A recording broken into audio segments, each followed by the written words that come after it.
Do you have to live with the symptoms of what we call Menieres? I say, no, you don't. A bold claim, you might think. So, just who am I, and why should you listen to me? Well, I'm Mike, and these are my two little angels. A bit more about them later. To cut a long story short, I was diagnosed with Menieres in February 1996.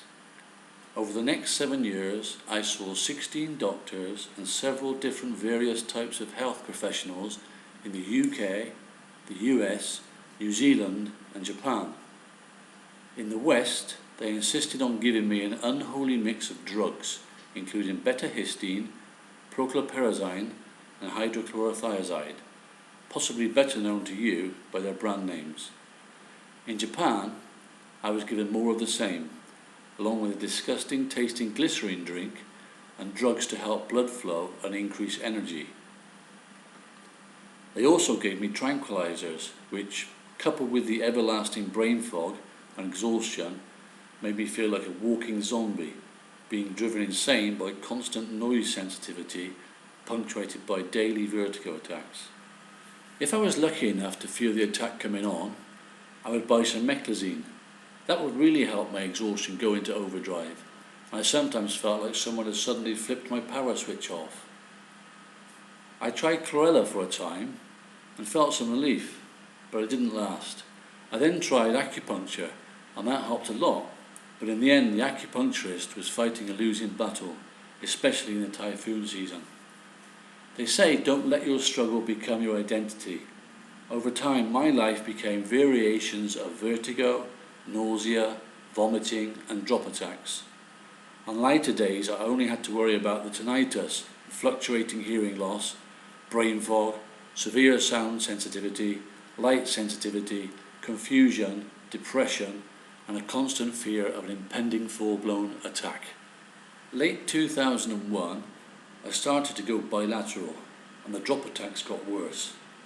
I became so desperate, I broke the blank to fly to San Diego and have an endolymphatic shunt implant. Only days after the op, I flew home again with spinal fluid dripping out of my nose.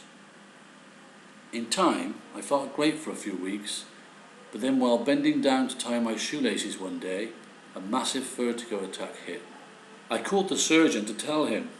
His advice to me was, don't bend down.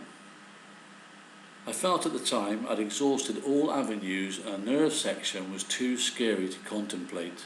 18 months previous, I had read the supplements might help. To be honest, I didn't trust the idea one bit, hence the 18 months passing by. But by now I was so desperate I would have drunk kitchen bleach if I thought it would have helped. I contacted the website owners from where I'd read about the supplements and they helped me get hold of them. Once I started taking them, I got better and better over weeks, and within 6 months all the symptoms were gone, bar slight tinnitus and the deafness. This was 2002.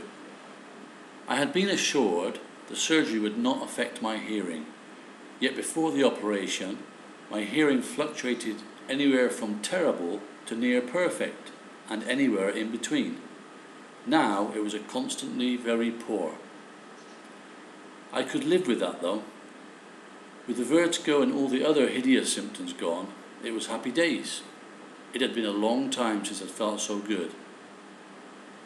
For a time, I forgot all about Menieres. But after about a year, I kept thinking about the so-called disease that had ruined my life and that of my family for so long.